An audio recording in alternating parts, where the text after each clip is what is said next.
padi yang ada di Sukamandi, kemudian dijabarkan ke setiap daerah pada UPT-nya pusat, yaitu melalui BPTP. Namanya dikaji secara spesifik lokasi. Setelah sampai pada lokasi benih-benih tersebut, memang tujuannya negara itu diberikan kepada mereka yang membutuhkan secara gratis. Nah, itu bagaimana caranya? Ini sebagai penyuluh harus tahu di mana tempatnya. Itu padi. Kalau jagung, itu lokasinya Bapak Ibu juga harus mampu menjawab dengan benar dan tepat. Itu ada di Balai Penelitian Serealia Maros, Sulawesi, Makassar, Sulawesi Selatan. Itu tempat pengkajiannya di sana. Demikian juga kalau butuh benih, misalnya penyuluh gak sabar, langsung minta di sana, bisa juga. Nanti petugas sana juga kemungkinan akan datang. Itu hubungannya dengan benih-benih yang bersifat baru. Padi, jagung, kalau kedelai itu ada di Kendal Payak, Jawa Timur. Balai Penelitian Tanaman, Kacang dan Umbi-umbian Kendal Payak. Ini tentang padi, kedelai dan seterusnya. Ini sebagai mediatornya, karena perannya ini adalah menunjang profesional, harus mampu. Kemudian yang terakhir ini di samping program Pak Jali Sate Babi tersebut, yaitu tentang adanya program bedah kemiskinan rakyat sejahtera atau bekerja, yang dalam hal ini itu setiap rumah tangga dibantu dengan 50 ekor ayam. Itu pusat atau leading sektornya kebetulan ada di kantor saya, BPTP. Ini panjang juga harus mampu. Ketika sampai di sasaran, ini juga sering tidak pas, karena banyak petani yang miskin ternyata seharusnya memperoleh bantuan ayam, setelah dievaluasi dia tidak dapat. Bagaimana menjadi seorang penyuluh untuk mengatasi itu? Sudah harus bisa. Itu maksudnya mediasi. Jadi luas sekali dalam konteks ini bahwa peran penyuluh dalam menunjang profesionalnya itu yang bagaimana. Ini adalah mediatornya. Oke, komunikator. Komunikator itu identik dengan komunikasi. Jadi sumbatan yang sering terjadi adanya komunikasi yang tidak efektif dan efisien itu karena silang pendapat yang tidak segera dirumuskan.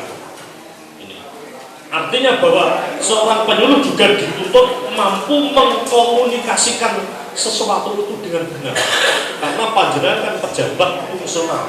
Dalam konteks pejabat fungsional itu memang tidak membawa atau istilahnya tidak diberi alokasi anggaran sedemikian rupa untuk dijabatkan. Beda dengan pejabat struktural. Nah, dalam hal ini harus mengkomunikasi sebagai pejabat fungsional. Ini harus bisa mengkomunikasikan segala sesuatu itu dengan cepat supaya terjadi komunikasi yang efektif dan efisien. Jadi membangun komunikasi. Dan ini kami juga terapkan di dalam rangka komunikasi ini. Saya selaku pejabat fungsional sekaligus ketua PBB, nanti rencananya tanggal 2 Juli kami adakan semacam seminar nasional dengan kerjasama KSB. Ini juga kita baru dengan bentuk-bentuk komunikasi secara efektif dan efisien, di mana sumber, review makalah dan lain sebagainya. Di saya tanya, karena tugas perintah ini adalah minter ke kocok-kocok. Karena kelasnya saya adalah Jawa Tengah, saya minter ke seluruh kabupaten kota di Jawa Tengah melalui seminar yang saya rancang 2 Juli di situ. Pada forum itu panjenengan Bapak Ibu juga saya tantang. Bagaimana penantangan itu? Tempo hari sudah saya sampaikan bahwa seminar itu hakikatnya kan selalu dinilai dengan mata sebelah hanya penunjang. Kali ini bagaimana supaya seminar yang sehari itu bisa nilainya 5? Saya rubah. 1 sertifikatnya, yang 4 itu melalui makalah. Ternyata ini saya petani penyuluh di Jawa Tengah itu pada ketakutan. Hanya 1-2 saja yang menulis untuk dipresentasikan besok tanggal 2 Juli. Kembali kepada respon komunikasi yang saya bangun dengan dinas, itu kebetulan waktu itu saya diberi dana 20 juta. Awalnya itu 70 juta, tetapi kalau 70 itu harus digedung dengan jumlah peserta hanya sekitar 100. Saya tidak bisa, karena ini dari Jawa Tengah. Kurang lebih nanti ada 1000 orang. Kemudian alokasi dana 20 juta itu saya berikan semua. Saya bagi-bagi, di situ ada datanya. Pekalongan ini mendapat berapa itu 5 berapa yang disubsidi oleh dinas. Itu per A-nya kan 100.000, kemudian yang lain saya minta disogok oleh dinas yang bersangkutan atau mungkin lewat DPD-nya. Ini adalah bentuk upaya-upaya komunikasi, tanya supaya tidak tahu, supaya upaya untuk minterke ini bisa ada jalannya.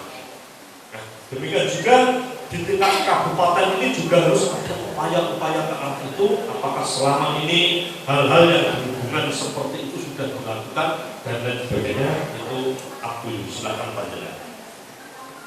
Kemudian perannya yang ketiga adalah organisator. Organisator itu berarti mengorganisasikan. Mengorganisasikan itu bisa dipandang dalam arti yang luas.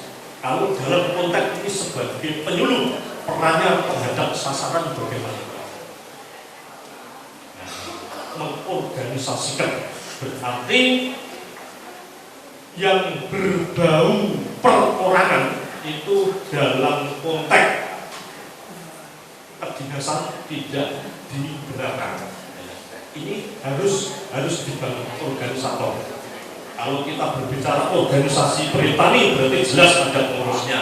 Kalau kita berbicara kelompok sasaran kita untuk kita benar lebih maju lagi, berarti harus kita bentuk itu penumbuhan kelompok. Ini namanya adalah perannya sebagai organisator, mampu membidik sebuah sasaran itu menjadi jelas. Kemudian peran penyuluh dalam profesionalisme di sini saya maksudkan sebagai seorang motivator. Motivator itu termasuk pada hari ini saya ingin bertemu kepada Bapak Ibu, saya berpikiran memberikan motivasi. Demikian juga Bapak Ibu ketika sampai ke sasaran selalu memberikan motivasi yang jelas. Di situ disertai tanya jawab atau komunikasi secara interaksi, benar atau tidak, didukung oleh aturan atau tidak. Itu namanya motivasi, memberikan motivasi. Motivasi apa yang saya berikan pada hari ini? Saya berkeinginan yang ada di semua tetap bersemangat. Pengertian semangat itu tidak pandang bulu, baik yang akan purna atau masa tugasnya masih antara 3, 4, 5 tahun atau mungkin lebih, semua bersemangat. Nampaknya semangat yang ada di ruang ini luar biasa, karena Pak Sugeng beberapa hari yang lalu juga yang akan datang akan lanjut, tetapi beliaunya masih semangat untuk berkomunikasi bertatap muka, kemudian menyelenggarakan kegiatan ini dengan baik, karena sebelumnya telah dilakukan semacam dialog atau komunikasi dengan kami yang ada di GBW, bagaimana kalau pertemuan pada hari ini dilakukan semacam lokakarya.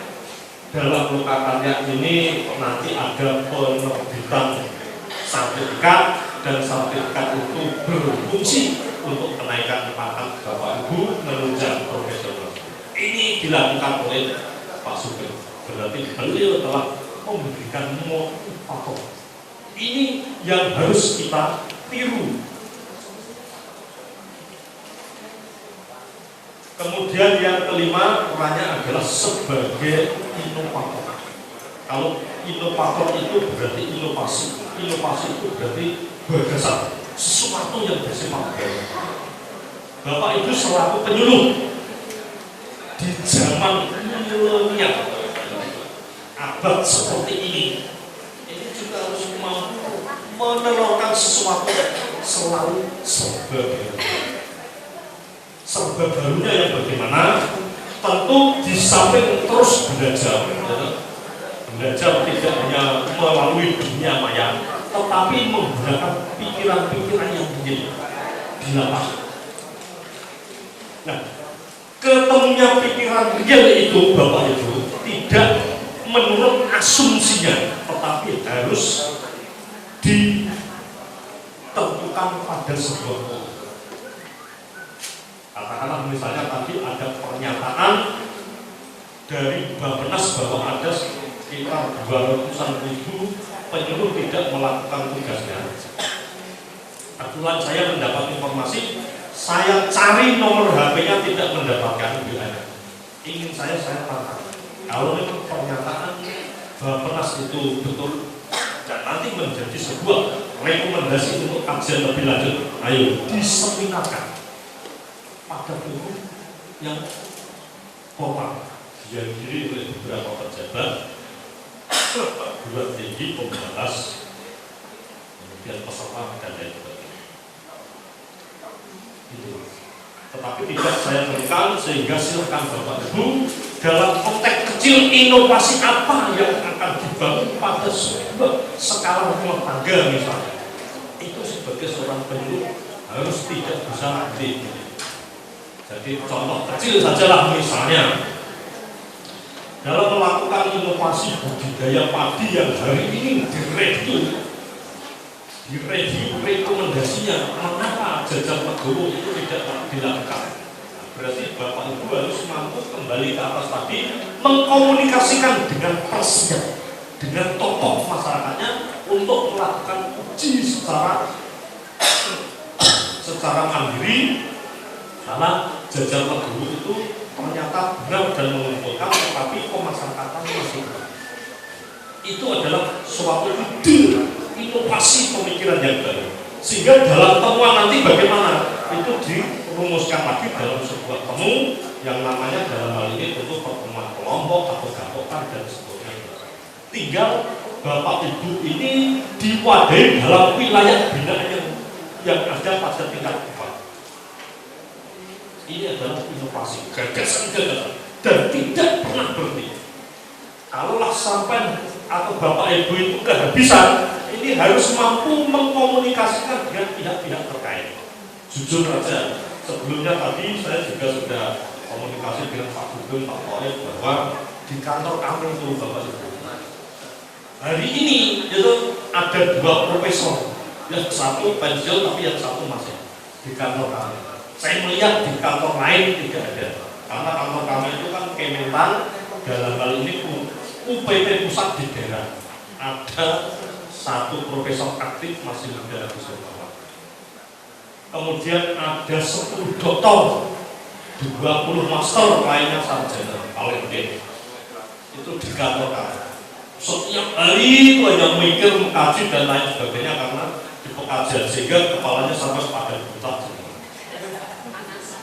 Panas mikir itu di kantor Pak Sugeng pernah tindak ke sana. Pertanyaan saya, itu lembaga saya itu adalah ditugasi negara, tidak digunakan hanya kalau ada ngomong di kantor, tetapi ilmunya ini harus diminta. Siapa yang minta? Panjenengan. Pertanyaan saya, kalau hubungannya dengan inovator ini, apakah Bapak Ibu sudah pernah menghubungi? Itu mempunyai kewajiban menanyakan. Tapi kalau dia tidak ditanya ya bisu, diam aja, enggak tanya ya. Itulah namanya kecerdasan. Bagaimana caranya mudah?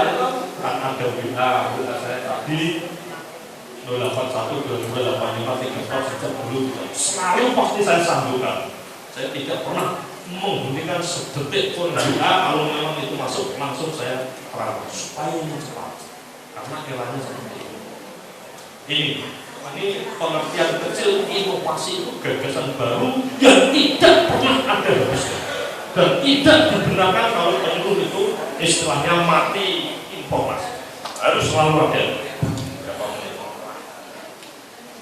Inovator adalah gagasan ilmu sesuatu yang baru. Kemudian dinamisator, menjadi penyuluh itu juga harus selalu dinamis pertanyaannya. Jadi tidak baku terus. Dinamis itu yang bagaimana? Dinamis itu berarti membuat sesuatu itu selalu hidup baru berjalan. Katakanlah ini besok tanggal 4 sampai 8 Juli ada pamer agroinovasi di Sorokaden. Panjenengan juga berkewajiban menyampaikan ke anggotanya kelompok tani, Pak besok ada supaya ada gagasan baru.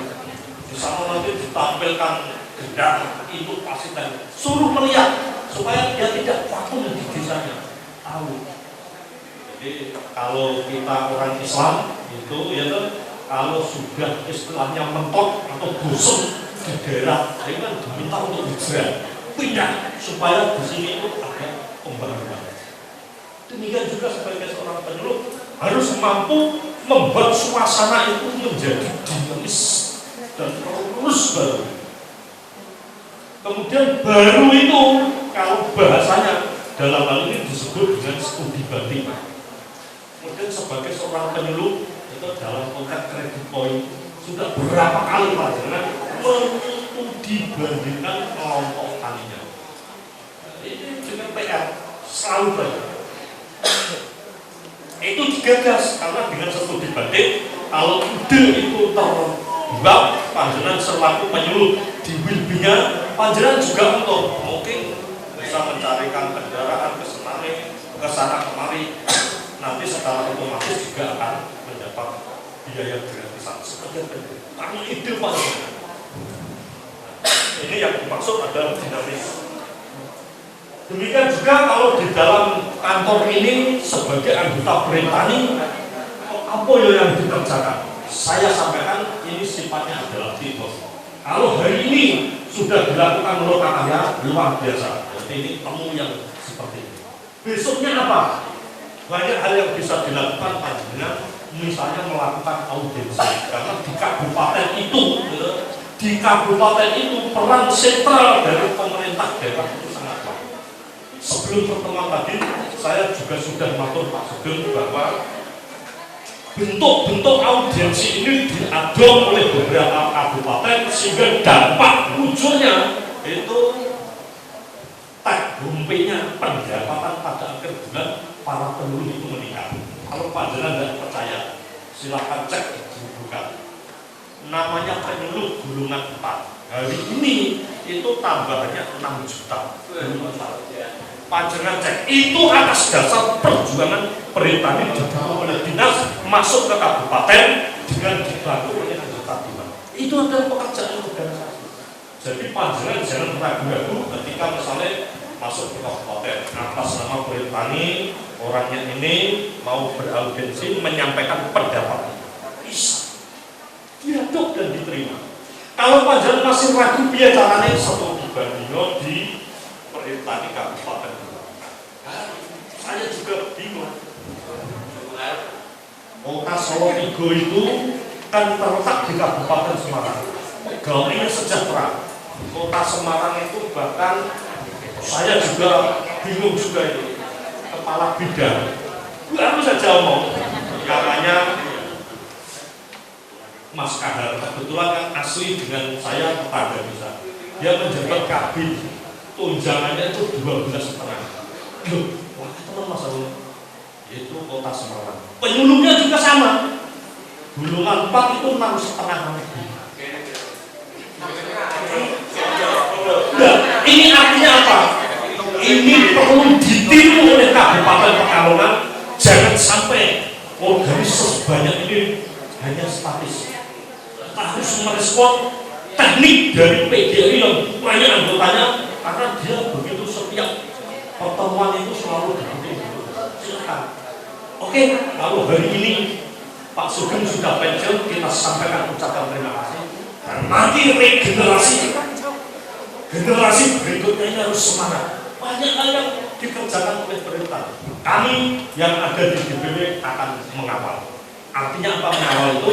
Kalau memang diperlukan kehadiran dalam audiensi, saya siap datang. Seperti hari ini, saya siap. Karena sudah saya dermakan itu tenaga dan pikiran itu bersama-sama dengan teman-teman seluruh Jawa Tengah.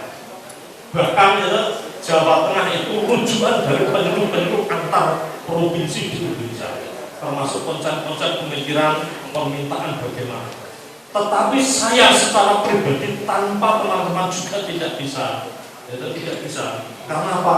Secara pribadi saya itu statusnya adalah pegawai pusat, Satminkal pusat. Jadi kalau panjenengan tanya, kalau Satminkal pusat itu hubungannya dengan Buken itu kan sudah lama. Jadi saya itu prihatin kalau sampai ada teman mendengar ini ke orang kodo atau daerah Purworejo oke, yo perintani, Bukan, Kudus, Kota Semarang sudah lama, Solo Tigo, sekarang Pekalongan. Silakan. Ini adalah bentuk dinamis. Ini bagian juga peran seorang penyuluh atau pejabat fungsional dalam mendukung profesionalisme, karena profesional yang kokoh ini akan ditunjang oleh pendapatan yang jelas dalam bekerjanya. Oke, fasilitator itu berarti mampu memberikan fasilitasi yang berhubungan dengan kebutuhan siapa saja. Kalau konteksnya kecil sebagai seorang penyuluh, katakanlah, wah ini petani ini lokasi wilbnya bagus, potensinya oke, tetapi SDM-nya ini tidak oke dalam hal bagaimana cara membuat surat dan lain sebagainya. Seperti seorang penyuluh harus mampu memberikan fasilitasi. Contoh real misalnya, ingin menanam padi aja yang umum sekarang, kesulitan benih baru, akan membuat ajuan hanya selembar kertas, karena kalau hari ini kan BPKP surat sering membagi-bagi, dan itu memang boleh dibuat di beberapa kabupaten, ada di Purworejo, Pati, Grobogan dan lain-lain. Silakan membuat surat juga bisa. Kalau sini itu wilayahnya dimasukkan ke KP kebun percobaan di KP Batang untuk wilayah Pekalongan. Jadi mudah. Itu yang berhubungan dengan padi.